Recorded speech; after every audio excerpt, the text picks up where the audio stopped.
What's up, buddy? You ready to record this thing? I can't do this thing, man. My mouth is just too dry. This episode, nay, the entire podcast are in danger, Adam. Okay. First off, you're being a touch dramatic. Second, we're literally sponsored by Flint's mouth-watering mints. The mint's specially designed to fight that dry mouth you got going on. Okay, I'm listening. How dry are you right now? Drier than panties at Comic-Con, man. You know, Flint's revolutionary F-strength effect helps you control just how wet that mouth will get. For a situation of stubborn cotton mouth, 250 F-strength, the lemon flavor will provide you a pleasant pucker while splashing your lips with a sizable amount of saliva. Ooh, okay. Well, what if I'm just a little dry? A 100 strength mint like their cool watermelon will satiate your taste buds while delivering a refreshingly wet mouth. Oh my god, my mouth is so moist. Yeah, I'm not sure how I feel about you saying that, but hey, if it means the show can go on. Okay, so not only has Flint's Mint saved this episode, and quite possibly the entire podcast, but to show their continued love for our listeners, they're extending the 15% off promo code when you use it on their website, flints.com. It is historically higher. They weren't satisfied with just getting you high. They want to get you historically higher. Go to www.flints.com and use the promo code historically higher. That's historically higher for 15% off. Now, whether you're rolling a fatty on a nature hike or preparing to melt into the couch for a movie night, Flint's will conquer the cottonmouth coming your way. You shouldn't be thinking about mints unless you're thinking about Flint's.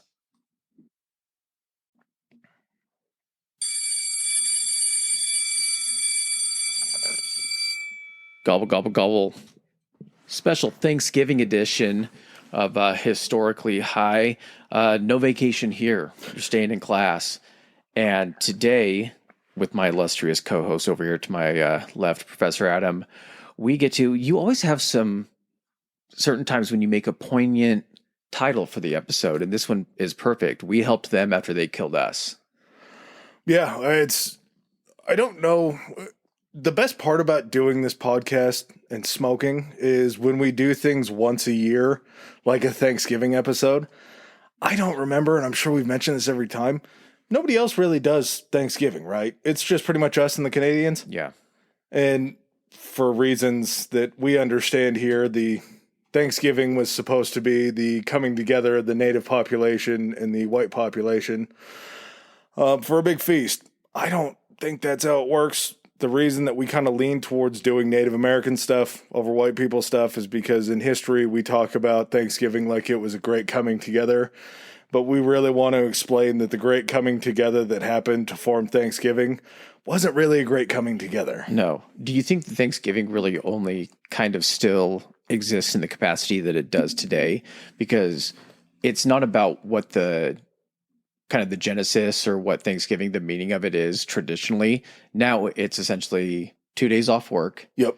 A day when fucking you get the biggest TV for the least amount of money. Yep. You get to stuff your face with this traditional food while watching football all day and have an excuse just to fucking gorge yourself and pass out on the couch. I think those are the true meanings now of Thanksgiving. And most of this stuff, just if someone asks you, like, why do we get, kid, why do we get Thanksgiving? What is it? At some point, there was some white people and they were starving. And so some Native American people came in and they were like, hey, we have this stuff. Do you want to get together and eat it? And they were like, sure.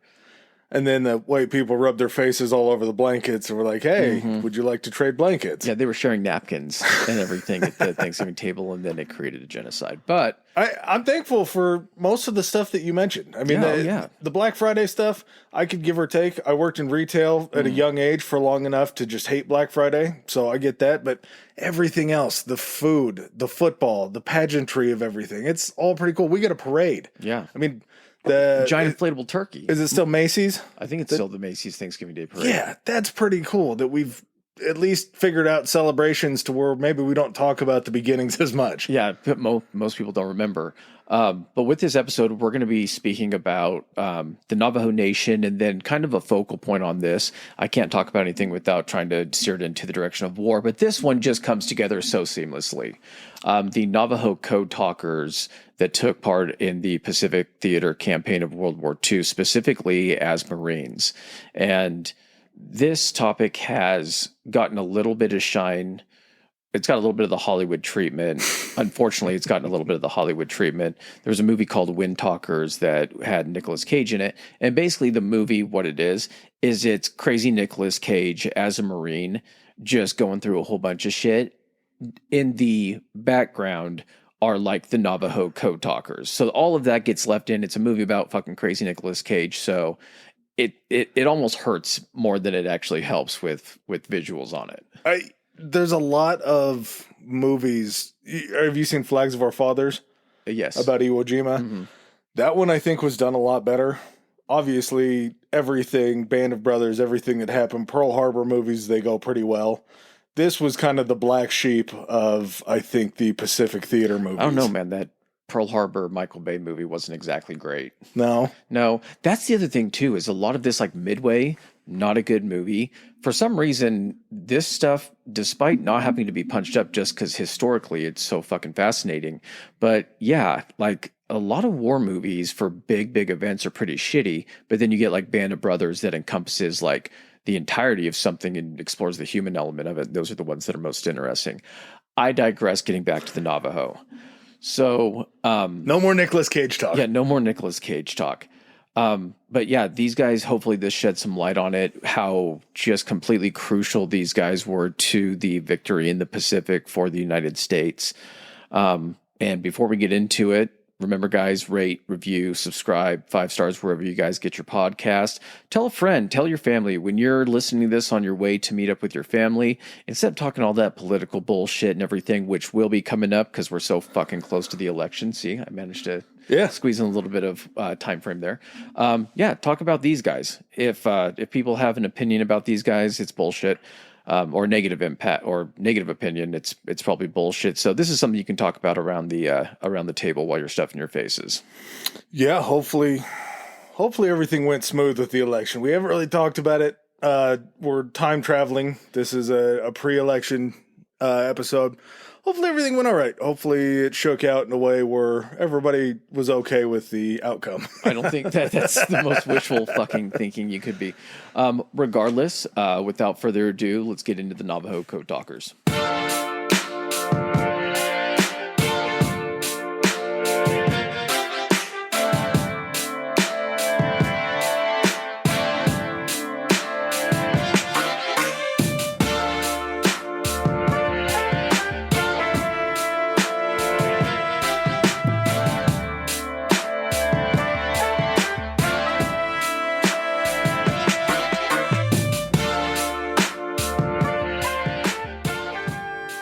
All right, so to set the stage for this, we can't just jump into their participation in World War II because it does lose a little bit of its impact.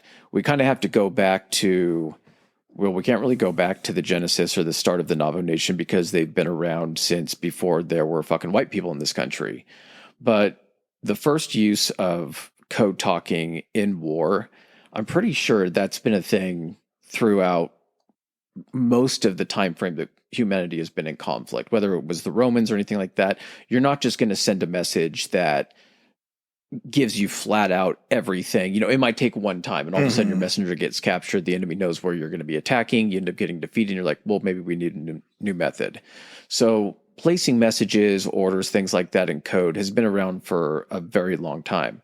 And in the United States specifically, we started using that probably even to a degree pre-World War I, because you did have conflicts with the Native Americans within our country. You had them speaking their own languages, but at the same time, if they were partnered with someone like the French during the French and Indian War, there was probably some communication both in their Native American languages and also French. Yeah. It also, the United States, that's just one side of the wars that have been fought here. We always talk about how lucky we are that we haven't really seen war on our country, and that's more of a recent thing. It's like you just said, the French and Indian War. We've had multiple countries do battle on this stretch of land, not to the extent of pretty much anywhere else in the world. Well, but Europe is just packed in like sardines, and they fucking hated each other for the longest time. Yeah, but we've had Spanish over here fighting. We've had French over here fighting. We've had British over here fighting. I think to a certain extent, I mean, the Portuguese a little bit, kind of obviously further south, But we've seen it happen over here, and like you say, there are times when they team up.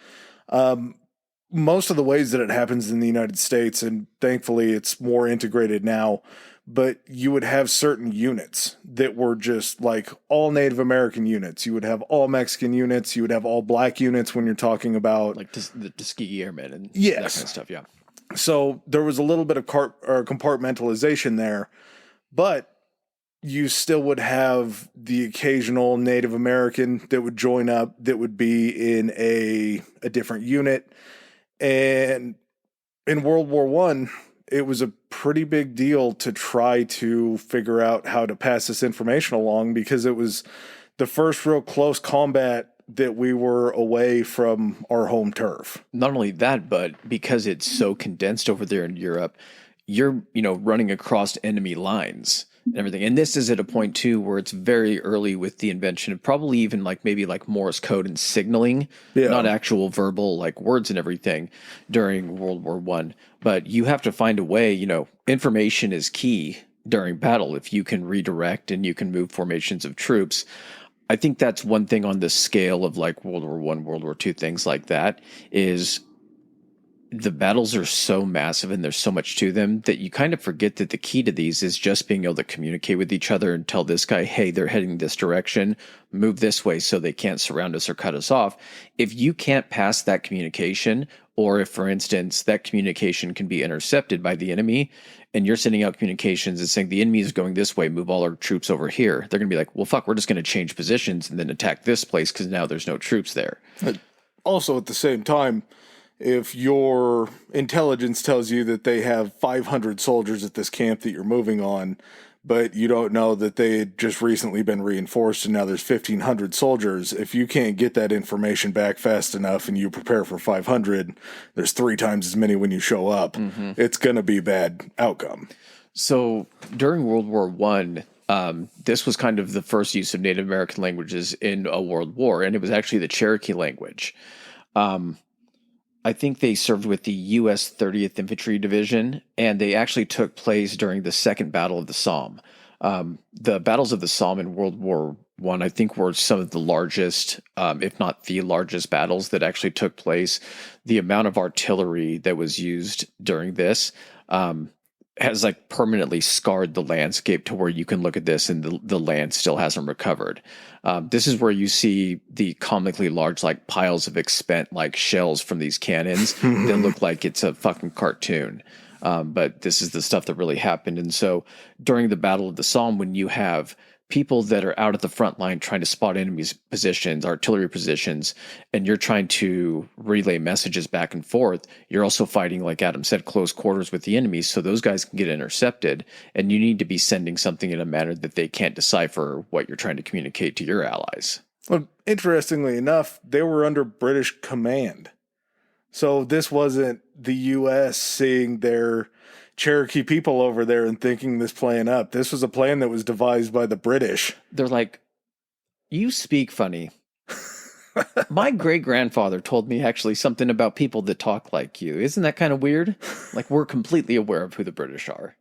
Yeah, but again, if you're fighting the Germans, the Austrians, or Austro-Hungarians, anybody like that, they don't know what a Cherokee person is. Mm-hmm. They don't know what a Native American is. They haven't had Native Americans in their country for a very long time because they had already eradicated all of them. So these languages were just a complete mystery. And it makes so much sense that if your messages just keep getting intercepted and you're getting beaten to the punch at every single time, you have to find a way to encrypt these messages. Mm-hmm.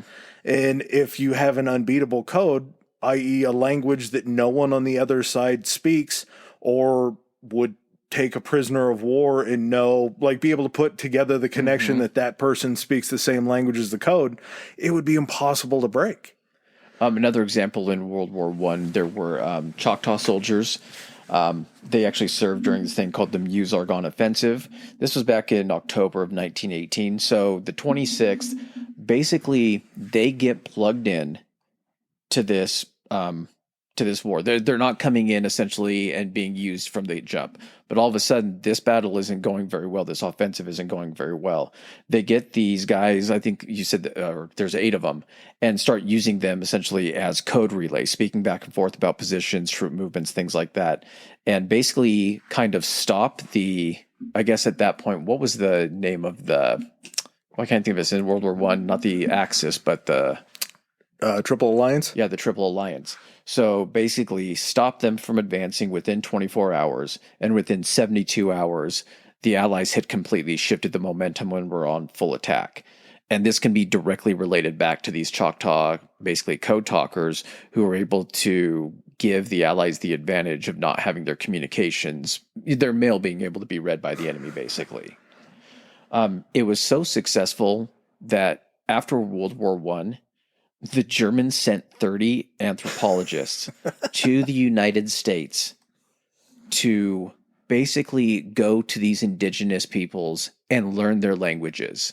Just on the off chance that Germany would need to start some shit up again, maybe, like 15, 20 years later, and didn't want these codes and these languages to be used against them. Again, who could see that coming? I mean, we're just going to... That's the other thing. These guys... weren't these anthropologists were German, right? Mm-hmm. They're going to speak to these Native American tribes, and they've never seen a Native American tribe, so that's shocking enough. But anybody in the tribe that greets a German anthropologist, like, what the fuck are you doing over here, man? Not only that, but it's like some of those guys might have been the ones serving in World War I, and they're just like, you sound a lot like the people that were shooting at me over there. Huh. Weird. What are you doing here? And why do you want to learn our languages? How come there's such an influx in your guys' curiosity about what we do over here? And it was so effective that there wasn't even this huge code talker operation going on in the European theater, but it was still so effective during World War I. It was, a visible threat to them. They wanted to cover all their bases just in case this would ever come up again. But when you're talking about native languages that are spoken in the United States, there were so many tribes, there were so many dialects, it was impossible to get to anything.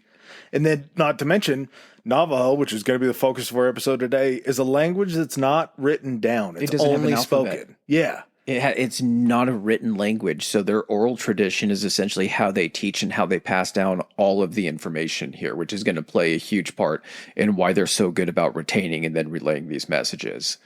Kind of going back to establish kind of the history of the Navajo within the United States.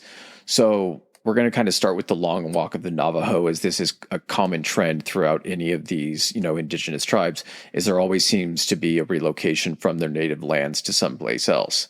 All the way back in August of 1864, we had the Long Walk of the Navajo, which actually ended in 1866. Now, this guy named General James Carleton and Colonel Kit Carson. That name sounds familiar. Carson City. Okay. The guy that founded Carson City was a part of this. Basically conducted 53 forced marches of 10,000 Navajo, 500 Mescalero, and Apache, transporting them or making them walk between 250 and 450 miles from their homelands, which the Navajo Nation currently resides in parts of Arizona, New Mexico, and Utah, kind of in an area that encompasses parts of those three areas. And were forced to march that distance to eastern New Mexico, you said, to basically be put into reservations. Yeah, it was a place called the Bosque Redondo Reservation. It was in Fort Sumner, and this whole walk was... It wasn't a march. It was a death walk, basically, where they're traveling a certain distance every single day through Arizona and New Mexico, which are not traditionally very comfortable lands to be marching through. Not only that, but completely undeveloped at this time. Yeah. You're just fucking nature. If you're pregnant on that march and you stop to give birth to your child, you're going to be shot. If you're old, infirmed, in any way handicapped or anything like that, yeah, it's... If you're slowing the group down, you're not going to be an issue for them. Over that time, and remember, 10,500 people approximately went on this walk. Between 2,500 and 3,500 perished between the march and the during internment. So you're losing... a quarter, more than a quarter. Of the people that were going through this. And this was all because the Navajo Wars were such a big deal. coming off of the heels of the Civil War, you're down in areas over to the west, and you're running into natives that you deem to be very angry and very warlike, which, not to get it twisted, there was plenty of intratribal fighting and all that kind of stuff, but when the white man starts to come over and encroach on their land, they're probably not going to be super pumped about that happening. So they decided that it was going to be easier just to round them up and put them on reservations instead of trying to go through and get rid of every single one of them. The Navajo Wars did end in 1866, and they dated all the way back into the 17th century that they had been fighting with the Mexicans and the Spanish. So we covered quite a bit of that during, because I know we focused primarily on the Apache, but the Navajos still being in that area at the time, I think we covered a little bit of that fighting, or more of the in-depth history of that. If you guys want to go back and listen to the Geronimo, is it the Geronimo episode? Yeah, from last Thanksgiving. Yes, yeah. So once you finally get them on this Bosque Redondo reservation, that's just where they're going to stay. Well, there was not necessarily an uprising, but it kind of came to a point on this reservation 2 years later where the Navajo had basically told them, either you're going to let us go back to our homelands, or we are going to conduct a forced starvation on this land, or we are going to leave, and whether we take 1,000 of your soldiers out as we leave, or you take 1,000 more of us out as we leave, we're going. There's nothing that you can do about it. You're going to pay for it one way or another. So 2 years after all of these marches that killed all these Navajos and all of these Mescalero Apaches, they end up signing the Treaty of Bosque Redondo and return to their Navajo homeland, which is now going to be considered the reservation that they stay on. There had been enough movement around there to where they were kind of trying to figure out a way to whiteify. I don't want to use the word purify, but in their minds it was purify and turn them into the white ways of Caucasify. Yeah, farming. You're going to be more of a sedentary life. So instead of the reservation on the outside of the reservations, they were actually selling plots of land to Native Americans to kind of give them a reason to farm that land and stay in that one area. And that area was called the checkerboard because there were certain native lands, plots of land that were moved in with the white people that were their neighbors that had moved into that area. So this region of the Navajo reservation and the checkerboard area makes up a pretty big part of where the Navajo Nation is today. And the fact that this was the Navajo people signing a treaty with the United States of America, it basically created this idea of the Navajo Nation being an independent, sovereign nation inside of the United States. And, I mean, not only that, but with this treaty also came what came in every other sense of these situations with the indigenous peoples is, first of all, you're going to be Christian. All that shit that you've been doing for the last how many thousands of years that you guys have been here with nature and all that kind of stuff, that shit's out the door. You guys got to be Christian now if you're going to be living in these United States. Secondly is all that other Navajo shit that you're doing. Yeah, we're going to go ahead and make sure we get rid of that out of you guys so you can be good contributing members of this new society. So this is where you get the Navajo schools coming in that are taught by either people assigned by the government to do so, or you also have the option of these schools that are actually run by like missionaries. So either or, you're either taking it from one end of the government wanting you to assimilate and be this way that everybody else is, or you're getting it from the missionary work, which is like, well, you're Christians and everything, and you're going to have it this way. So you're just getting this culture fucking squeezed out from, you know, all these different angles to the point where these kids getting taught in these Navajo schools are not allowed to use any of their native language. If you get caught using your native language, you get your mouth washed out with fucking Lysol. I think we talked about how they were probably put in uniform, so you're not able to wear your cultural dress. I don't know if we ended up coming to a conclusion on if their hair was allowed to be, so their hair was cut essentially in shorter hairstyles. Well, hair is so important to the Native American culture because they do believe in a form of witchcraft. And there's a fantastic book. Would it be witchcraft or would it be considered like a paganist belief? I don't know if they really had pagan over there. It's still, I think, but it's still in the same. Pagan, I thought, was just kind of like, is it not? People against goodness and niceness? No, I thought Or is that paganism and Dragnet? witchcraft had like a thing, Voodoo? like a dalliance. No. Anyway, But their belief was that any sort of hygiene and cleanliness, as far as like if your hair did get cut, if you cut your nails, anything like that, if you didn't dispose of that immediately, even your clothing, if you didn't dispose of that immediately, it could fall into the wrong hands and someone could use that to put a curse on you. So when they're shown up to these Indian schools, they are haircut, uniforms given, and Chester Nez talks about this. I was on this rant. Fantastic audiobook. It's just called Code Talker. It's like the one biography that came out from an actual code talker. It's absolutely incredible just listening to it because you get such a sense of like what his life was, Chester Nez's life was as a young man who was traveling with his family, who was they were herding sheep and goats, and just seeing what a simple life he led, but how much joy he got out of that life.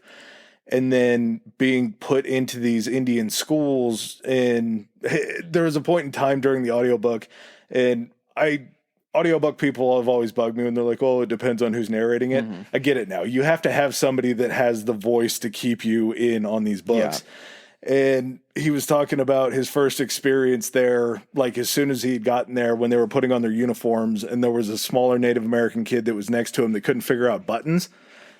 Because, I mean, buttons are a fairly novel concept. Yeah, I mean, you just use ties, like leather straps to secure things. Anything like that. So the kid had spoken to him in Navajo, and one of the head moms that was there running the show just started screaming at him. He's like, I assume she was angry that we were speaking in Native America, that we were speaking in Navajo, but she was speaking in English, so I didn't understand why she was angry. Yeah. So I just told him to stop talking just in case that was what was going on. But that was it. You were being taught English when you didn't know English. You were being disciplined in a language that you didn't know what you had done wrong to be disciplined for. And just to provide a little bit of context on this as well, the reason that there's not a ton and a wealth of information about the Navajo Code Talkers is this whole program wasn't even declassified until like the late 60s. And the reason for that is the Navajo Code language was never broken during World War II, not even fucking close. Like after the war, there were certain like commanders like in the Imperial Japanese Army and military that finally just were like, what were you guys fucking using during this? And they're like, oh, it was this native language. They're like, we had no clue. We weren't even sniffing being able to crack this thing. And so because it was so successful, they were like, well, we can maybe use this again if it's ever required for us to go to war or anything like that. And then by 68, they were like, okay, we've got computers, we've got all this other shit now. So this, we can go ahead and declassify this program. Well, at that point, you're already 20 years after these events have, transpired. Some of the guys that took place in this, which there isn't a huge amount, some of them could have died. Your memory starts to, degrade, especially with fucking probably the PTSD and all that kind of shit about not wanting to later in life, once you've kind of recovered a little bit, wanting to revisit all of that shit, not being able to talk about this, especially from the Navajo who have a oral tradition. Nothing is written down. Some of this stuff gets lost, and it's really unfortunate that a lot of this wasn't able to be documented right after it occurred, because we'd have a lot more of an idea of how big the participation is, even more so than we know now. Well, yeah, just like Chris said, this was a program that there were somewhere around 420 soldiers. So only 420 bases or of a grouping that could talk about this, that was sworn to secrecy. Anything else that's, a government run agency or any kind of program, there's going to be so much more information about it because there were so many more participants. But and you had to keep documents of it. Yeah. This was such a small, limited, secret group that there was a lot of this stuff that were just kind of going on what they remember. And to have 18 plus years of downtime to where you can't talk about this, you're trying to reassimilate into society. There's another code talker named Peter McDonald who is so cool. He when he was done with the war, he was a code talker. When he was done with the war, he used his GI Bill to go to the University of Oklahoma to get his engineering degree. He was an engineer and worked with Howard Hughes on a guidance system for a rocket. Then after that, he ends up finishing up. I'm sure he retired from an incredible organization with the aeronautics field and all that. He comes back and he's nominated multiple times. It was either 3 or 4 times to be the councilman or the head chairman of the Navajo Nation. So this guy saw it all and he was everywhere. But at the same time, 1968 rolls around and he has to go back and try to remember all of the shit that he did during the war after living a lifetime outside of being a war. Well, and the other thing too is, imagine that we didn't have any information about World War II and none of this was able to come out 20 years later. You're going to have a lot less interest because there's been so much time that's passed. It seems like, to some people that could be ancient history to them. So it's not going to have a ton of interest. So when something like this comes up, you're fighting the time that's passed and you're also fighting how much this can be actually in the limelight. Plus, everybody and all the other information from World War II that's been out there, this kind of gets lost in the shuffle of all that information just because it wasn't kind of there from the jump. It wasn't already established information. What new information are you still searching for about World War II in the 1960s? Yeah, exactly. Not a lot. Yeah. We've already had the Korean War after that. We're in Vietnam. There's enough war on people's minds to where World War II is probably a pretty distant memory for a lot of people. But just after we get through all of that and talking about how these Indian schools tried to strip basically everything from the Navajo people, and not only was this a Navajo thing, there were Indian schools in a lot of other places, but just primarily because we're talking about Navajo, these are the ones that took place down in New Mexico area. But we end up seeing this introduction of Japan into World War II by means of Pearl Harbor on December 7th, 1941. The continued aggression in taking the Philippines proved that the transmissions that were being sent as far as all of the information in the Philippines about troop movements and everything like that was needed to be encoded. It was being intercepted. So also to kind of provide some background about where technology stands at this point, kind of at the introduction to World War II, radio signals are just like dropping a pebble in some still water. It reverberates outward in a concentric area. I think you can probably have some type of directional, but because a lot of this was trying to communicate to find where somebody was, you weren't really sure the direction that they were at. Especially these smaller portable units that they were able to use in the battlefield. These things aren't something where you're setting up a little antenna, you're pointing it. It's not an NFL game where you got the guy with the sound dish actually pointing it at the huddle trying to go ahead and get information. You're sending out this mass signal, and then on the other end, you're sending it on a frequency to somebody who's on that same frequency receiving those messages. You also have people and we were doing the same thing too, you have people that are on the other side whose sole job it is to receive those signals and search for incoming signals and start to relay that information or start to decode the, ciphers or whatever it is you're transmitting in. So signals at this point weren't like being there wasn't a lot to it as far as intercepting signals. You just basically had to be searching through frequencies until you heard someone talking and then try to figure out what they were providing.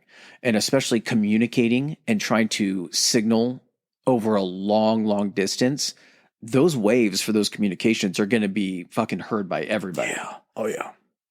Hey, anybody within that area. And if you have a very lackluster way of encoding that, it's not going to take very long for those codes to be broken, and any new information that you have before the troop movements happen is just a benefit. Mm-hmm. And we'll have another companion episode with this, I'm sure, of the Enigma code and the Enigma machine, because that's fascinating as far as the European theater goes and the Germans and how they use that and how that was actually broken. But the computing methods that they had were okay as far as ways to try to encode or encrypt these things. But at the same time, these computers that were doing this encryption were so goddamn big that they couldn't ever be used out in the field. You couldn't take these to a battlefield and have two guys in a foxhole using this thing to try to transmit that the troops are going to be leaving at dawn, because it was just too hard to do. Yeah, and you may have these things that are able to be maybe carried on a ship, But that doesn't help the people you're also trying to send those messages to as well. So there had to be a different way to communicate here. And again, within the heat of battle, speed is everything. Movement of troops is everything. Understanding what your opponent is doing is everything. They came out with this thing called was it the Sigaba?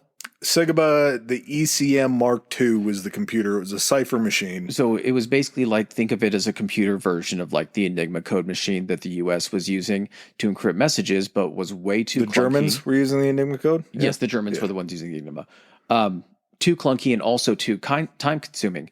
It would take existing code breaking machines 30 minutes to code and send 3 lines of an English code.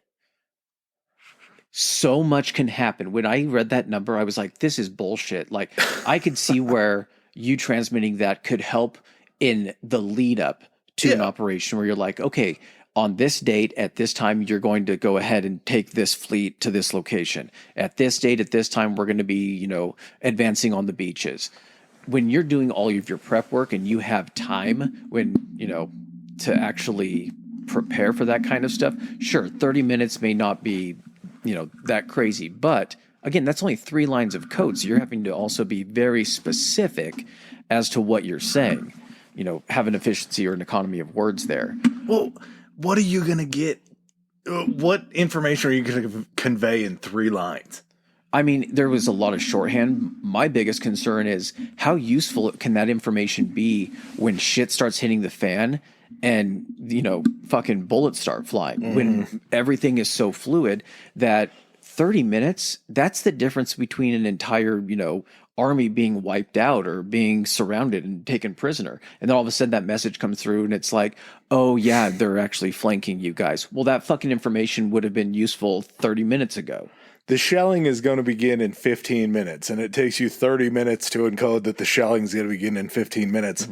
It's pointless. And it didn't take long for the U.S. to understand and to realize that the Japanese were cracking all of these codes that they were trying to use. So as, they're trying to look for different ways. It's always evolving, trying to figure out different things. There were already code talkers that were taking part in other areas of the world. You had the Comanche, who actually took part in the invasion of Normandy. Hell yeah, D-Day, baby. Yeah, Comanche code talkers. This is where kind of, and we'll get into it a little bit more, but how the actual code came to be is they would assign things that they didn't have words for in the Comanche language, the Navajo language, and actually use terms like code words for it. So like a tank would be turtle. Machine gun was sewing machine. Yeah, I got a ton of them. Hitler was crazy white guy. Yeah, Hitler. Yeah, crazy white man. Sorry, crazy white man. There were a couple of them that were a little bit rough too. Yeah. I looked through the dictionary. Japanese, and again, it just had to be purely looks. Japanese was slant eye. I mean, that's yeah. I mean, they had to use something that everybody, I guess, understood at that point. You had Cree Indians serving as code talkers with the Canadians. You had the Meskwaki, who were serving in World War II in North Africa, the Mohawk, who were actually also in World War II in the Pacific Theater, the Muskogee, who were basically the Seminole and the Creek tribes, served in World War II in the Army as code talkers. And then we come to kind of the focal point of this, which would be the Navajo, and how the language of the Navajo was actually presented is there's this guy named Philip Johnson.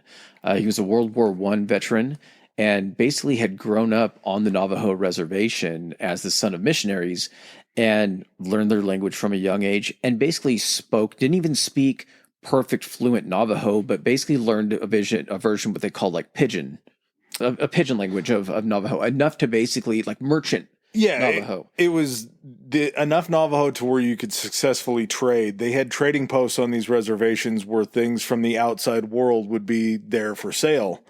And it's little things like cow's milk instead of the goat milk that they would have. Kind of different things that they would provide, candies and other sort of outside of what you would have as a... Not necessarily, I guess a little bit of a hunter-gatherer nomadic society to where, like, instead of pulling tree sap off of a tree and chewing it like bubblegum, you could actually just go get bubblegum. Yeah, exactly. Little bit less work. They did use, I I think they said it was aluminum coins, in each coin for any like furs, pelts, rugs, or anything like that was traded. If you weren't just trading for other goods, they would give you these coins. Each one of these trading posts had aluminum blanks that they would stamp where they came from and what the value was. And you could actually take them to other trading posts. And as long as it was an actual legitimate trading post, they knew that was still around, they would take it just like regular currency. So they had a system of knowing like there's enough money in this economy that we can do different things with trading posts and it's still worth something. Yeah.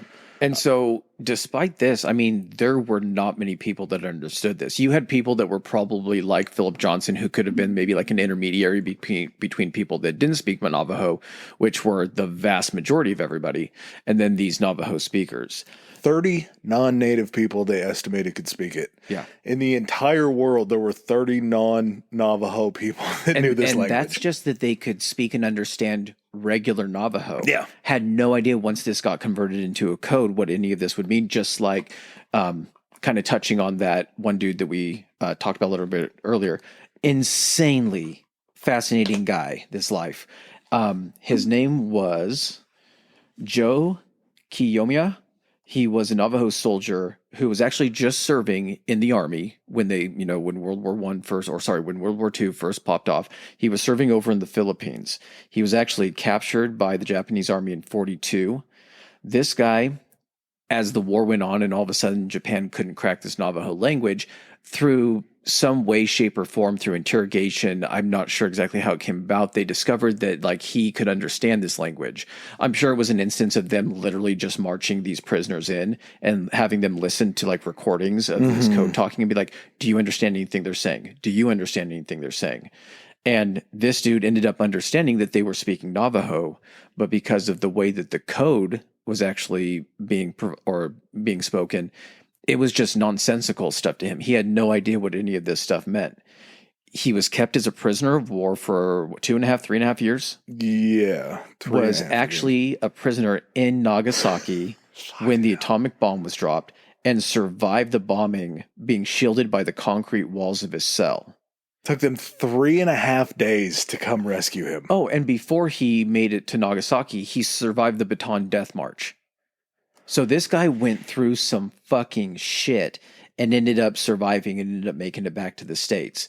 But this will just kind of goes to show you that this thing was pretty much double protected as far as this code goes. Well, besides just the fact that there's no written language portion of it, the niche way that it's spoken, to where grammar, inflection, and syntax are these three things that kind of all have to work at the same time.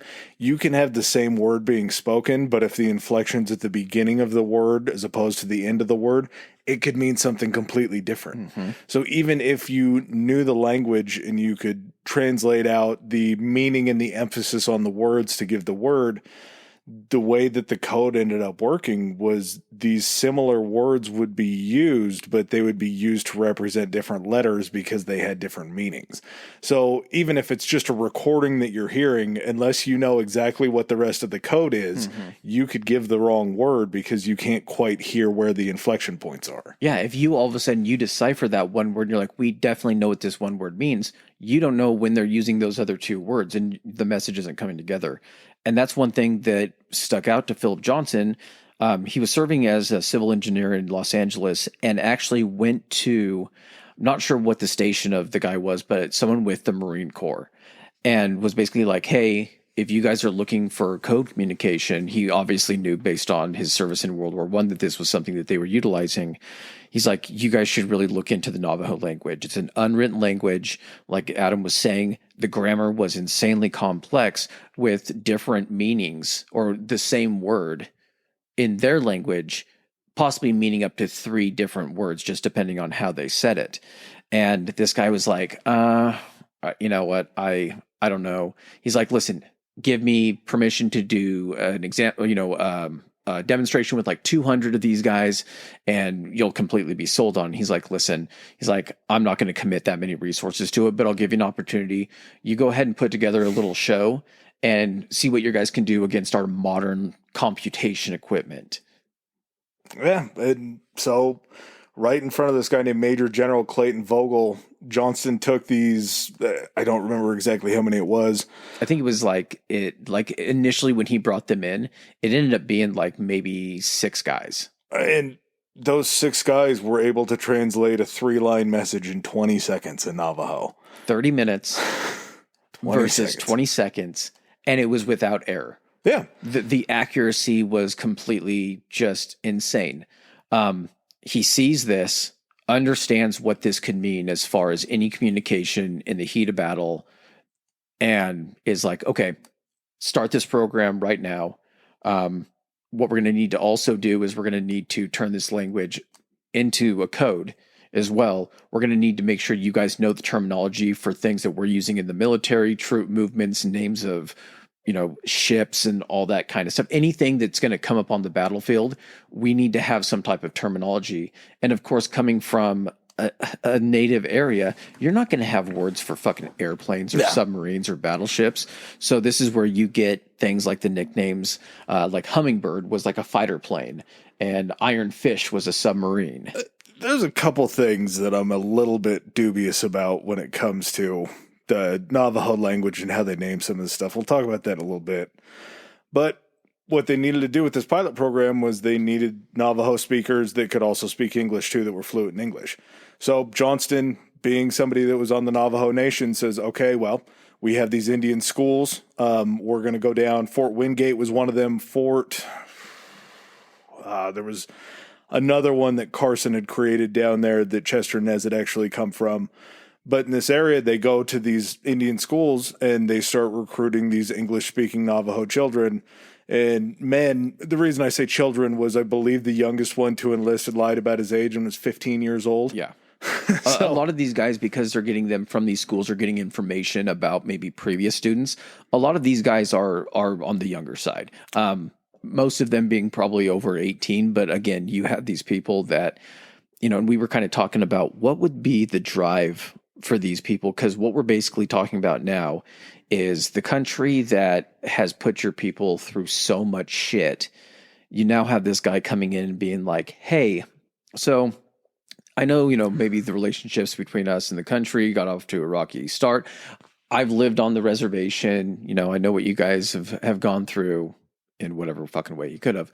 But I've actually let the government know that your guys' language is really useful. So we want you guys to go ahead and serve in the army for this country that's kind of shit on you for a lot of the past years. And we're going to go ahead and utilize that language that we've also been washing your mouth out with lye soap and trying to really just kind of like beat out of you. We're going to need you to come and use that language to help out the Marines. And so much of it is just a pride of the people. There were members of the Navajo Nation that were serving in Pearl Harbor when it was bombed that were lost. The Navajo Nation, along with the United States, declared war on Japan. And this was a move basically is we stand with the United States, but also if the United States loses, we're going to have these Japanese people encroaching on our land too, on the Navajo Nation as well. So it's the devil you know versus the devil you don't. Yeah, well, and they've run into Spanish people, they've run into French people, they've run into British people. The white folks that are there aren't exactly the most nice people. So if the Japanese are beating up on them, they're probably not going to be great liberators themselves. So they needed to make this happen. I think a lot of it too comes down to these oral traditions about these great fighting forces and how they've preserved the Navajo Nation. This was almost like being able to go out and do that for themselves. Yeah. This was a point of pride for a nation that wanted more pride. You got to probably think from a very personal standpoint for these guys. Who doesn't like venturing out of their hometown and getting to see different parts of the world? Even if it's a state over, something like that, just something different, like culturally enriching, just trying to figure out if there's more outside there. And when you're coming from an area where you're just trying to get your culture to survive despite the pressure of the established systems being set up to kind of get rid of that. You're like, holy shit, like we could get out Like that in itself was probably the reason that so many people ended up joining up in the military, not just from, the Navajo Nation, but just in general of being like, I wanted to get out and see the world. And these guys are no different. Just what they were going to be doing was going to have a much greater impact just than your normal, GI or soldier that was going to be out there. So as they bring in during this pilot program or the initial phase of this program, 29 of these guys. Now, not only do they have to be completely fluent in English and Navajo, but they have to go through being Marines, all of the training that a normal Marine would have to go through. That's all of the small arms training. That's all of the hand-to-hand combat. That's all of the conditioning. That's everything. So these guys are Marines. And then on top of that, these guys are absolutely essential as these Navajo Code talkers. So as these 29 guys are getting together, they're actually developing what is going to be the Navajo Code language itself based solely on their native language. You would have things that would be, destroyer would be shark. You would have the silver oak leaf, which is the rank of lieutenant colonel, because that one's pretty easy to say because they had a silver oak leaf on it. But shark. Let's focus on shark a little bit. Okay. How many sharks do you think they saw in Arizona and New Mexico? Probably not a lot. Yeah, to have a word for it? But, okay, but you're talking about an oral tradition that probably dates back to how long? Yeah, so maybe if they were along the coast, they would have had a shark. And it's completely possible that what they identified as a shark could have been different.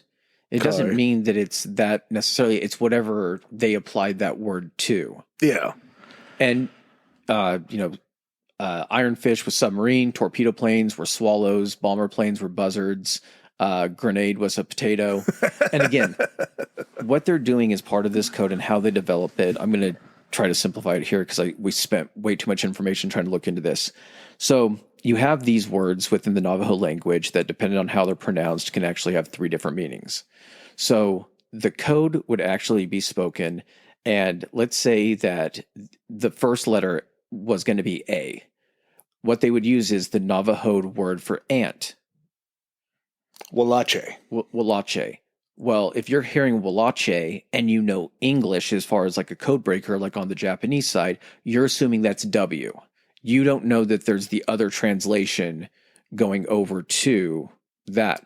But the fact that you're also speaking that initial word in Navajo, Walache, the guy on the other end hearing it hears Walache, hears the pronunciation of the word Walache, hears ant, and writes down A.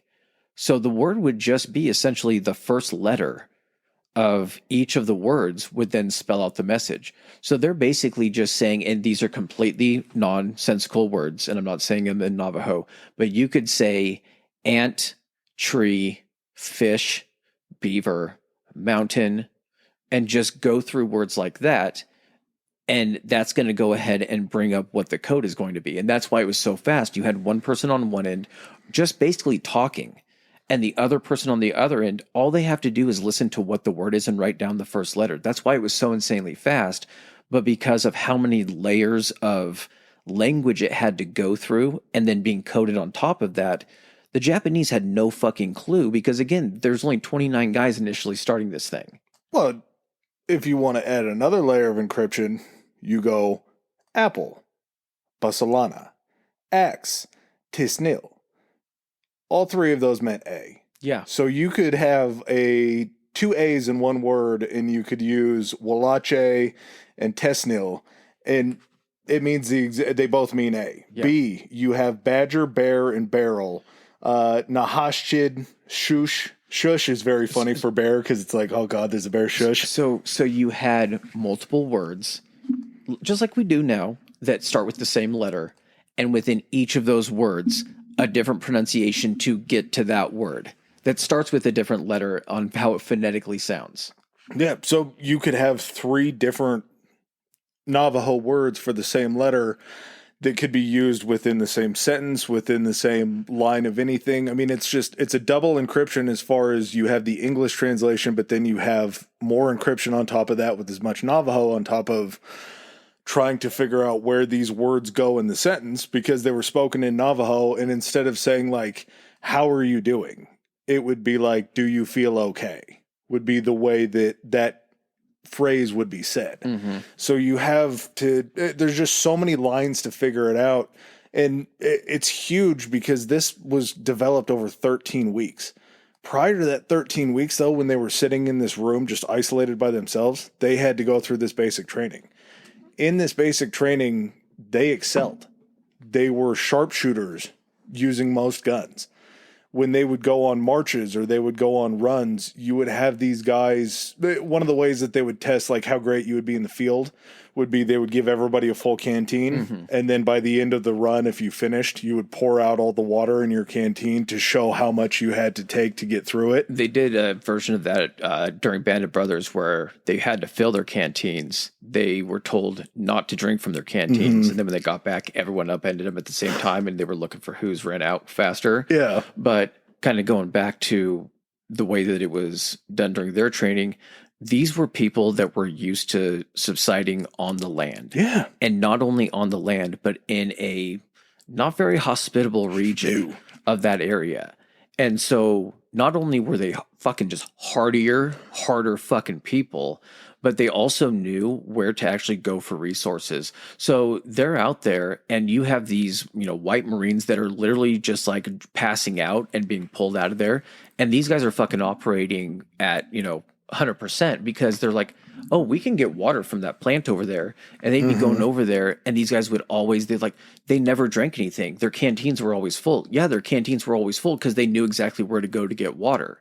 So these guys excelled not only at creating this code, but also in just the normal shit that would make them a Marine. Yeah, so you have these super soldiers that are excelling physically, also figuring out that once graduation happens from basic training, they're basically swept away to Camp Pendleton outside of San Diego. They're put in a room for 13 weeks. They're told, you're not allowed to leave this room without a buddy. Everything has to be a buddy system. You're to create an alphabet that you have no understanding of outside of English because the English alphabet is what you learned. You guys don't have it in your language. Yep. You need to create one for your language. Also, you can't write anything down. We're going to have one book that's the code book. This code book can never, ever leave a locked room. You have to study it. You have to memorize it. You have to be able to do all of this under duress because you're going to be in the middle of a warlike situation to get all this out, and you have to be perfect. So to kind of paint a picture with how these guys were going to be used. So what they were using as far as the radios go is all of it was short range communication. I think they said that, so the main radio was this thing called the TBY-4. It was a two-way radio. This is kind of what you would imagine from like a World War II movie, big backpack. The radio set, just the part that would like transmit the signals and everything like that had all the fucking knobs and dials. That was about 33, 34 pounds. It was 10 inches wide. I think it was 8.25 tall, and then like 7.5 deep. So it was a pretty decently and this is a hard fucking steel box. Yeah. And you also have to try to be careful with it because there's fucking glass bulbs and all this shit in there. So that was just the set was the 34 pounds. Now, I'm guessing with the battery that they had at the time, and they probably had interchangeable batteries, but think car battery technology more so with how heavy they are. They would be having these batteries, which they had to probably carry multiples to where that would attach the radio, then the headset and the antenna. So these guys were lugging around, I'm guessing probably somewhere in the neighborhood of 50 to 60 pounds just in that equipment. Not their pack. That's not considering their own personal survival equipment. That's not considering the fucking rifle that they're required to carry around and then set down.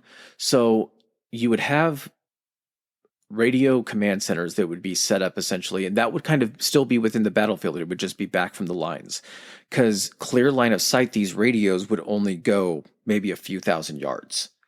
So you would have to have these guys up at the front lines, these code talkers, basically in the shit, getting fired at, calling down to enemy positions, where to aim artillery, strength movements, all that kind of stuff, back a few thousand yards to a command center where you basically have all of these Navajo code talkers that are manning all these different radios from all the different guys out on the front lines.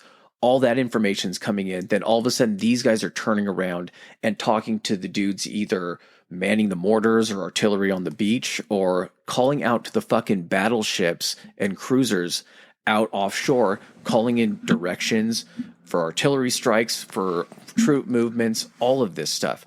These guys are going through all of this information so quickly, and in some of these battles, it's not just that they're crucial as far as the lines of communication, but there have been, quotes and everything for these guys being solely responsible in the way that they were to, provide this information, that they wouldn't have had victory in some of these battles. No, and the way that it would go would be, there would be two Navajo Code talkers that would be paired together. There would be one of them that was in charge of basically containing the radio. There would be another mic guy that would be solely in charge of being the one that was sending the message over across.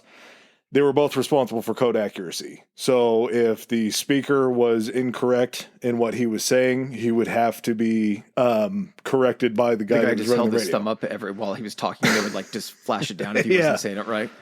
Or probably sitting there, because you got to imagine the guy that's on the radio is probably trying to get down behind something. You're in a foxhole. You have to dig out everything that you're going to be shoving in the ground. Got the other guy who is literally probably peeking out, also protecting him with his rifle, and probably calling out what the commands are. That guy down on the radio is actually the one monitoring what he's saying, and then confirming all that shit. So you guys have, these guys working as units as well.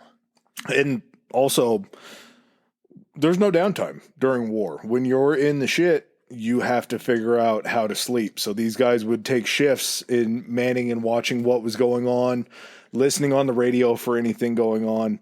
Also, at the same time, just the fact that these are wireless radios in 1942 blows my mind, that we had the technology to be able to hook batteries up to these things and transmit, because you had areas that were wired radios where you would have to string wires all across your installation in order to run these things. You always see it kind of like in World War I movies, like the runners that would be running the lines across, and you would be trying, and then all you'd have to do is literally take wire cutters and just cut their fucking lines of communication. That's why there's the term, when you say cutting their lines of communication, that term can still be applied to cell phones and all that kind of shit, but you used to actually cut the line of communication. Another thing too is that's a few thousand yards clear line of sight. They're fighting in these jungle environments and on these jungle islands. So you could have code talkers up at the very front of the line, and then a few hundred yards back have another station of these guys. You're having to relay, telephone game style, these messages going through. And the accuracy is so important on these messages. For the simple mispronunciation of maybe one word or something, to where you're like, at this exact time, you're going to move this many soldiers to this heading. If you get one of those things wrong, it could be direction, it could be time, and all of a sudden the whole operation is completely thrown out of whack. And you're using 450 words. Yeah. That you had to create, memorize, and then use correctly. That's all you got, because anywhere outside those 450 words risks this code being broken. Mm-hmm. So you have to do that in a way to where you have to have all that memorized. But again, you're still at war. You might be stationed 100 yards away from an encampment of Japanese soldiers, to where you're down in this foxhole. There were instances that they talked about. Unfortunately, one of the code talkers did die of friendly fire, because they were in a foxhole, had gotten out to just piss. That was all he did. And when he got up, he had stepped on a branch or something, made a twig noise.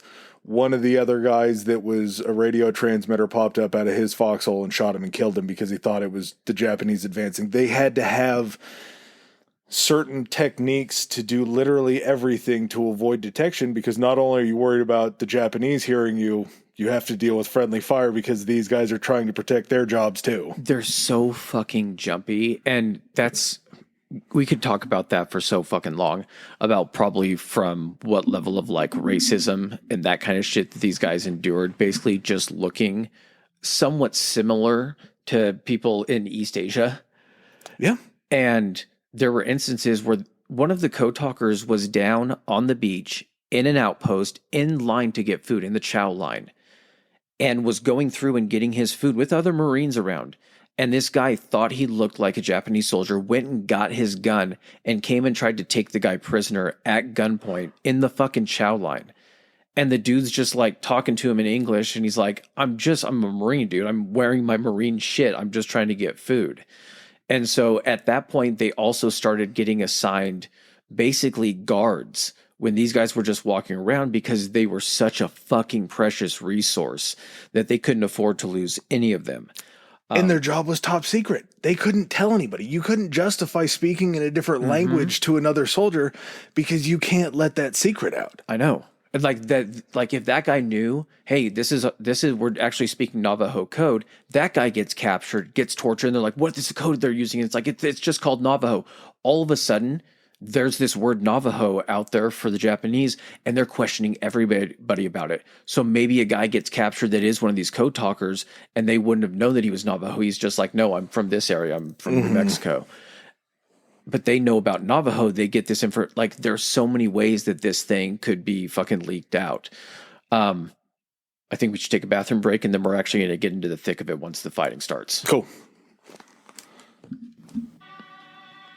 Oh my God, Adam. What is that up in the sky? It's a bird. It's a plane. It's socials. Oh my God. It's faster than Instagram. That's historically high pod on Instagram. More powerful than X? It's historically high, historically HI on X. Able to leap tall threads in a single bound. Back to historically high pod on Threads. And I mean, I guess there's still Gmail, right? We got that too. That is historically high podcast at gmail.com. All right, guys, back to the show. All right, so now we come to the actual like combat record for the Navajo Code Talkers, and the first instance of their use would actually be pretty early on in the Pacific Campaign, when the United States adopted the campaign or the strategy of island hopping. So basically just working our way through the islands, skipping over some in order to get the bombers basically in range of the Japanese mainland. And during the initial planning of this, and just to let everyone know, so the Navajo only actually served with the Marines. And I don't mean like only so to make it seem small. What I'm saying is that the Marines were pretty much involved in every major engagement in the Pacific Theater during this island hopping campaign. So it shows you how much they're doing. Weren't they kind of the only ones too? I thought that was the Marines were the only fighting force that we had used, because the Army was tied up. Well, Marines and the Navy, I guess, but the Army was tied up in the European theater in Africa, right? Well, you still had the Army that had been in position in like the Philippines and everything. Okay, that had all been relocated down to like Australia. So you had places like that had divisions of the Army, and the Army and Navy codes all of them were broken by the Japanese. So this was the only code being used by the Marines that went unbroken. So it gave them a huge advantage, which is probably why the Marines are so well known for this, is because they were probably the most successful ones. Yeah. So Guadalcanal was on August 17th, 1942, the Battle of Guadalcanal. August 7th was their first. It had already started. We had already had a little bit of a campaign in Guadalcanal, but this was, you remember we talked about it, I think it was during the Pacific Theater kind of overview. When we showed up, it was just basically Japanese construction workers that were building that first airfield that was there. Yeah. So our initial push in was pretty much uninhibited because there weren't a lot of soldiers there to begin with that were Japanese. I think they said after, because all of these battles and invasions of these islands would be preceded by this huge like aerial and like naval bombardment, basically to try to soften and take out as many of the Japanese defenses as they could. So all of the people that were actually like working on this airfield basically were hit by this naval bombardment, and they all ran to like the opposite side of the island, basically leaving all like the construction equipment, all of that kind of stuff. They just hightailed it out of there. I guess the Marines hung up a banner on the airfield that just said under new management when they first got there. So the initial push in there, and also because again, this operation was not something that the Japanese were aware of. They knew that, where they had to have their defenses, but they didn't know when any of this was happening. So they were kind of caught off guard by this first invasion force. Well, imagine being a code talker that is landing on Guadalcanal, because there was a part of Chester Nez's book when he's talking about being on the ship coming over into Guadalcanal they grew up in the desert. So climate-wise, rain isn't something. Rain will last an hour or two. Mm-hmm. Over in Guadalcanal, rain could last 3 weeks. Yeah. And you not only have that, but there's a point where he says, before I went to basic training, the only time I had ever been off the reservation was for 2 hours during the truck ride that I took to go to the Indian school. Mm-hmm. And now you're all the way on the other side of the world on this massive ship that's it brought in 11,000 troops to Guadalcanal, or I guess in total, but these massive ships that are bringing in thousands of soldiers.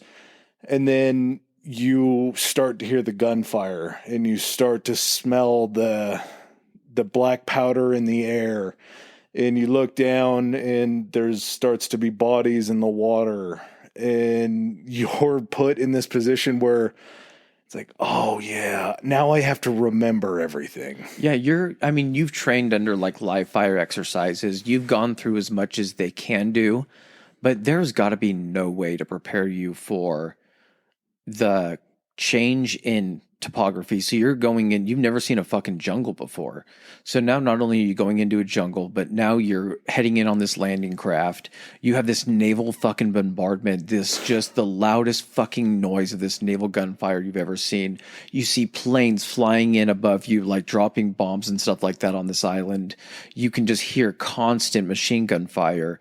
And then just like you said, you're like, oh, yeah, so not only am I worried about my survival and responsible for that of my life, but everyone here is essentially in some way or another, probably their lives are going to be in my or one of my guys' hands.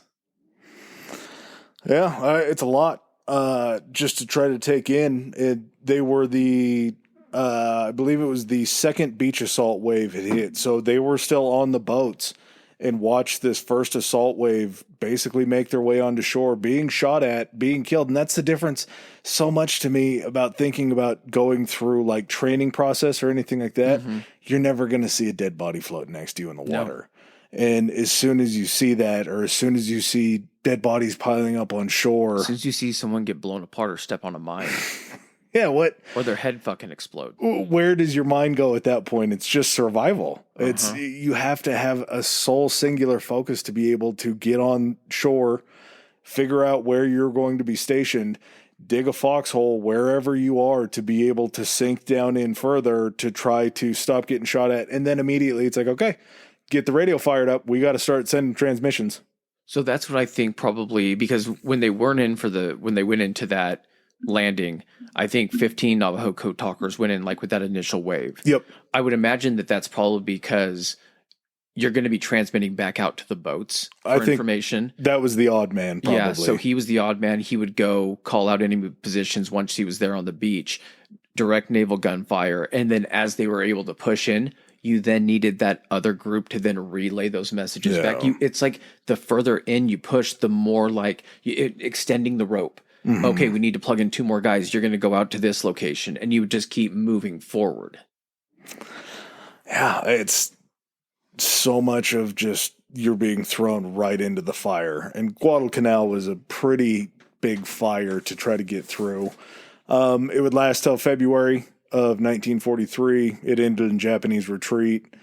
And the code talkers were a big part of that, because as the Japanese are bringing in, as they're restocking their troops, you have to know where those where those refills are coming from, basically, where all of these strategic positions that need to be bombed are going to be. After that, we get to November 20th, 1943. Do you have anything before that? So it went from Guadalcanal. Do you have anything on Saipan? No. Okay, so again, it's same type of stuff. There's not a lot of information, again, because this stuff wasn't declassified until 20 years later. So they took part, again, with any of the Marine divisions. I think they were split out among 6 Marine divisions. I think it was after the Guadalcanal campaign and how successful these guys were and how fast and accurate these guys were. He actually reported back because, again, the Navajo Code talking program went from 42 all the way to 45. So they radio back to the States and they're like, give me like 200 more of these guys. get me more of these guys. That's how much we need these guys. Yeah. So they already started training new ones back in the States. Some of the guys that were the original 29 were there as like teachers, because again, this code book that they're learning from is only able to be in certain locations. It's not going to be anywhere near where this thing could be lost. So as these new guys are training and they're taking more and more of these islands, you go from Saipan, the campaign in Guam, anything from Guam? No, my next one will be Tawara. Okay. I'm not sure where that falls in as far as like the next one would be Tinian, and then Tawara was probably, I think, before Peleliu. Yeah. Okay, so go ahead with, Tawara. November 20th, 1943, at this Battle of Tawara, there were code talkers that were working this battle for 76 hours straight, sending codes for all of the enemy troop movements, casualties, and all of the unit changes. 76 hours straight, you show up and you're just working to get all of this information relayed back, and all of this has to be accurate. I mean, think of like hour 72 when you're like in mop-up duty, which can be pretty important, because if you're not going to be able to finish the job, if you start slipping at hour 50, it could change the momentum that you have. I don't know why this is just occurring to me now, but so Europe is a little bit more spread out. Communications were slower in Europe, and I think they could afford to have their communications slower because it took more time for enemy to cover more ground, just because there was more ground to cover. When you're on these islands, some of them fucking stamps. Yeah. Thumb stamps. I mean, like Iwo Jima, not to skip ahead, but Iwo Jima was not a large island. I think it was like 15 square miles, something like that, but it took so long to take. You're able to cover distances of these islands much faster, which is why it's so much more crucial to have these communications going not only at all times, but to be received so quickly. So, it might take a counterattack only an hour, 30 minutes to cover a distance to get to your front line. And if you're sitting there with those 30-minute code machines, your guys are already getting overrun. So the fact that they had this resource of not only reliable communication, but also the fastest that they had ever fucking seen, the Marines were able to respond however they needed to. Well, it just, even in these other little battles, there was a Battle of Peleliu, which they said strategically was kind of an odd decision, because it didn't really continue the movement towards Japan as much as they were believed to have wanted to. They felt like they could have skipped over it and still had the same result. Yeah. And in that situation, September 15th, 1944, it was one of the most brutal battles that were fought by the Marines in all of World War II. 28,000 Marines and infantry, 40% of them were killed and wounded. It was just that tough of a fight. Joe Kelwood, Floyd Saupity, and Alex Williams all took part in transmitting the troop movements and coordinating all of the air and naval support. I know these sound like the most white names ever. These are the Navajo Code talkers, kind of going back to the whole Navajo school thing. Whatever names that they were provided, they were given fucking Americanized names. Yeah. So when you're looking through the list of these guys, you're just like, whoa, these guys are just like really sound like white American names. Well, they are fucking white American names that were given to them. Yeah, they were stripped of their identities completely. So Alex Williams isn't a traditional Navajo name.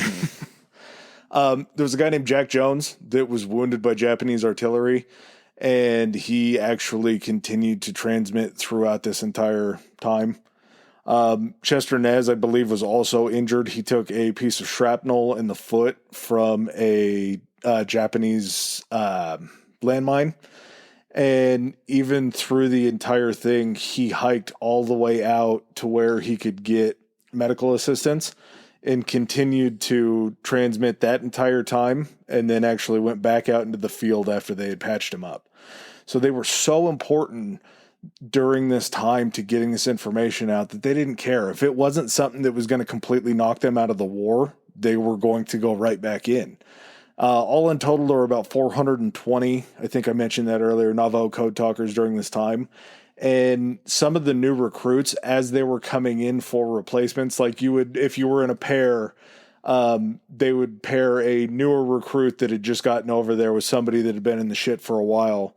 And as they were doing that, these new recruits would come out and they'd be like, hey man, The code book has actually changed a little bit. There's some new machinery and new strategy that we didn't have words for when you guys initially wrote the code book. So We've developed some new implements of death we need names for. Yeah. So on the fly, they would have to get taught by all of these new recruits accurately, mind you, without any sort of written guidebook to go by. All of these new phrases that they were going to have to use in this code, again, still accurately, just as the war updated. So not only do you have to remember all the shit that you did before, but now they're just bringing you new stuff out into the field that you can't physically lay your eyes on, which I'm sure is a great benefit because they had never had to do it with Navajo before.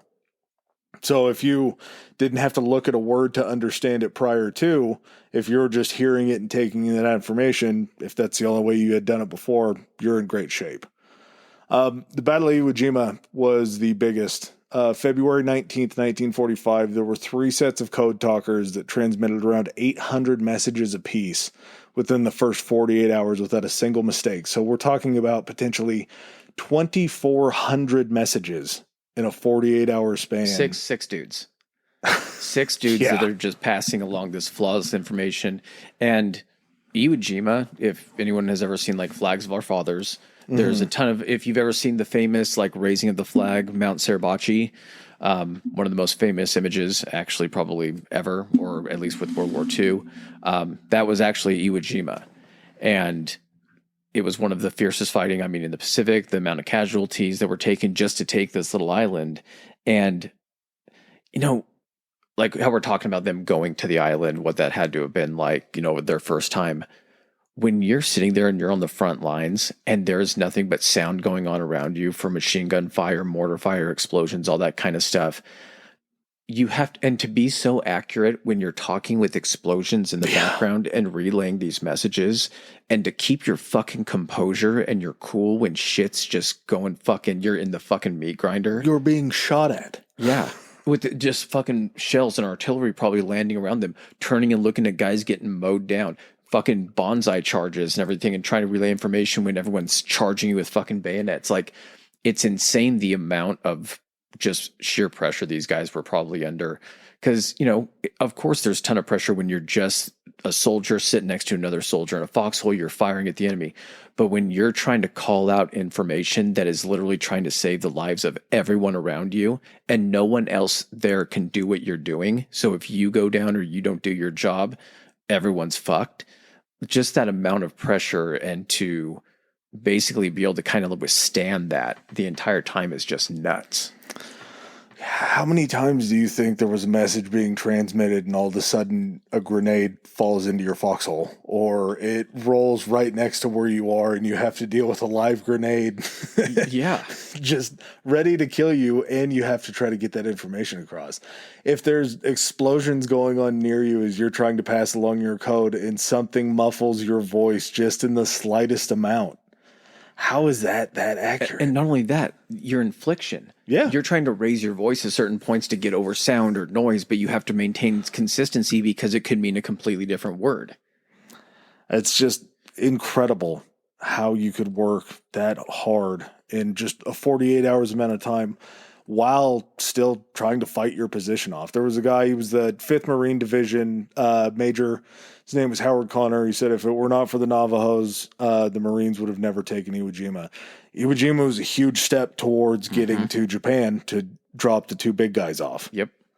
That movement just, it blows me away, this whole island hopping with such a small amount of soldiers, because 420 in total went over there. Yeah. You have to get those guys coordinated off of one island, and it's like, well, what are you going to do? They're sending me to Iwo Jima. I don't even know what's going on there. It's just a word to me. Yep.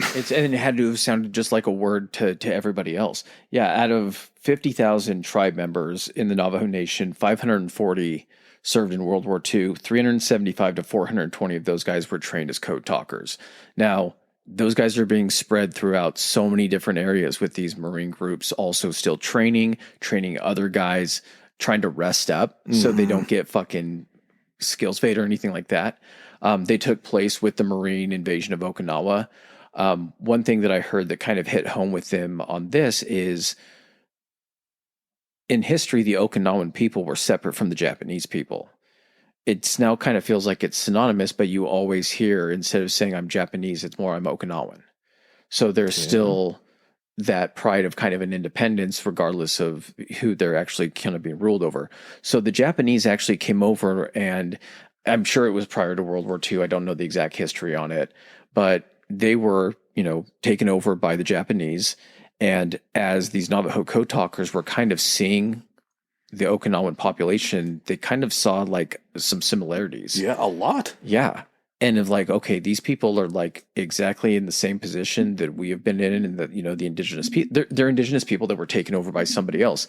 And there was just a lot of talk about these guys and kind of like learning the history about like these people while they were there, and kind of having a more of an understanding. It kind of hit home that not everybody was just the Japanese that they were fighting. There were people like them that were also put in these positions. There were still civilians. Yeah. There were people that hadn't pledged their life to the emperor. This was one of the first times that they'd gotten to some place where the civilian population was still there and was being used actually against them as well. They'd only been fighting really Japanese soldiers. And so they get into that position where they're like, oh, these people are just the people that were here. Yeah, that's a harsh realization that you're trying to win back an area, not only for the U.S. to continue their movements, but you kind of want to give those people back the freedom that you want back at home. Yeah, too. exactly. As Chris mentioned earlier, June 6th, 1944, D-Day invasion. Comanche code talkers were used to coordinate the landings on Utah Beach during the invasion. So, again, I don't know if Utah was under British control. I know for that landing. Yeah, I know that Omaha was almost all American, and then like Juneau was Canadian, Sword was British. Some of them were joint ventures, but yeah. Yeah, but we're seeing an evolution of this Navajo style code talking with all of these other languages. Over the course of World War II, there were more than a dozen Native American languages that were used, mainly Navajo, Hopi, Comanche, Meskwaki, Chippewa, Oneida, Choctaw, Cherokee, and the Creek were all used to relay this information.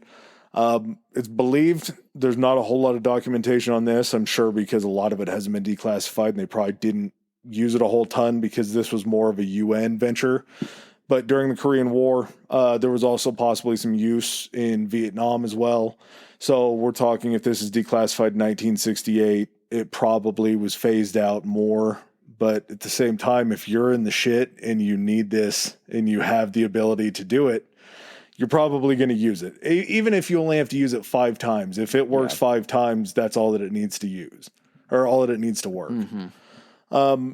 Like we said, there were around 120 Navajo code talkers that were used during the war. There were 13 of them that were killed in action. So, which is incredible that it's that low of a number, considering that these guys were literally like frontline combatants. It's so important to the cause. Yeah. Not to mention every one of those that was killed in action was a very valuable loss for the Allied side. Oh yeah, with so few of them, like it's a game of percentages, like, and especially if these guys were the ones that were like used to being in the shit and like the ones reliable up from the front that like really knew how to do their job well. Think about getting thrown into that. Like you're the, 5th graduating class of the Navajo Code Talkers, and you're going over there to be paired with some guy that's been in the shit for so long, and you show up and you're shell-shocked immediately. You are scared in this situation, and this guy is just grizzled. He knows exactly what he's doing. He's a machine. That's best case scenario, that you get paired with someone like that that's just like, no, you can do this. Yeah. Shit, you just got to get your fucking shit together. If you graduated the same way that I graduated, you're going to be able to do this because I can do this. Yeah. You just have to push every scary thought that you have in your brain about this out completely. Well, like we kind of alluded to, and probably got the date wrong because I think we'd said 68 a whole bunch of times. But 69, the Code Talker program, it was announced in 68, and that's why in 69 it became declassified. We weren't wrong. But it ended up being declassified after being declassified, it still took some time. But August 14th, 1982, Reagan declares a National Navajo Code Talker Day, which is, what day does that fall on? August 14th. Is it? Okay. Oh, yeah, that would make sense. I think. We don't hear about it enough. It's not something that has come across our radar, even doing a history podcast to be talked about on this date. Yeah. And it was so integral and so important that to take up until 1982 is just, that's 40 years from the inception of this project. Well, it's still kind of nuts that it was done. It was still took 13 years after it was declassified. You'd think that you'd want to try to do something while there's still a lot of them alive, because July 17th, 2001 rolls around. 4 of the 5 original code talkers are honored by GWB. That's George W. Congressional Gold Medal, and only 4 of them were able to receive that. Well, I think we talked about it earlier with the guy that graduated. The engineer. McDonald? Huh? McDonald. Yeah. Was when they got back, they had to focus on everything moving forward. And for people who have such an oral tradition, wanting to tell the story of what you just did over there and just being like, yeah, I was involved in communications, not being able to tell your parents what you did to almost make them proud of your achievements and the achievements of what their culture brought to the United States in a situation of war. Like, you have to be able to put it away and just say, I can't talk about it.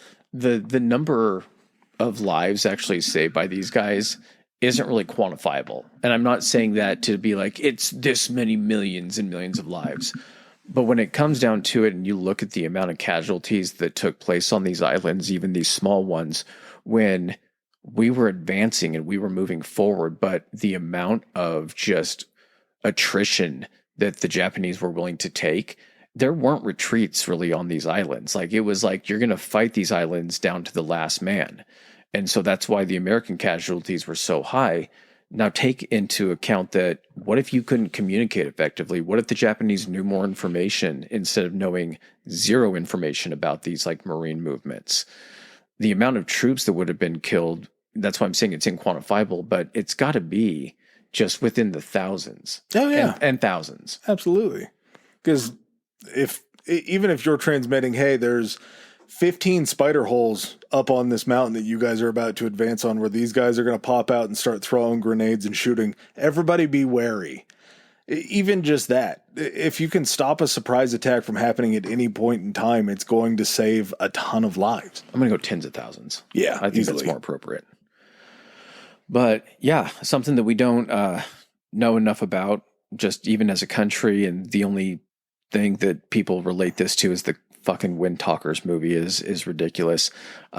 This definitely needs to be something that gets a little bit more shine, and hopefully we did our part on this National Football Turkey Day. Mm-hmm. A tremendous amount of respect for deeds that go unheralded, unrecognized, unrecognized, unrewarded, until there's only 4 of you guys left, and you're basically having to accept that for everyone that sacrificed so much. And we're so removed from World War II that I think you and I were talking about. It was either going to an air show or something like that, and just doing the math on what an 18-year-old in 1942, how old they would be, that these stories have to continue to be passed down. And just like the Navajo did, just orally, just hearing from people that were in the shit to pass this down, to continue the record of what happened during World War II, because it was one of the most formative things that happened in the world. Big proponent of the oral technique here. Yes, love it. Historical High. All right, buddy, you got anything else? Nope. All right, guys. Well, get back to football. Actually, safe drive. You guys are probably all listening to this while you're driving, either going there or returning home. Have a great rest of your day. Have a great week, and we'll catch you on the next one. Peace. All right, ladies and gentlemen, thanks for joining us for another episode. If you like what you heard, hit that subscribe and like button. Follow us. If you didn't like what you heard, still hit that anyway, because we'll probably cover something in the future that you do like. Please follow us on our social media. Adam, hit him with it. Our Instagram is Historically High Pod, Historically High POD, and we are on Twitter at Historically High. That's Historically HI. All right. And if you guys want to send in any feedback, suggestions, hit us up on those two, or you can even do it on Gmail. It's historicallyhighpodcast@gmail.com. Thanks again. Peace.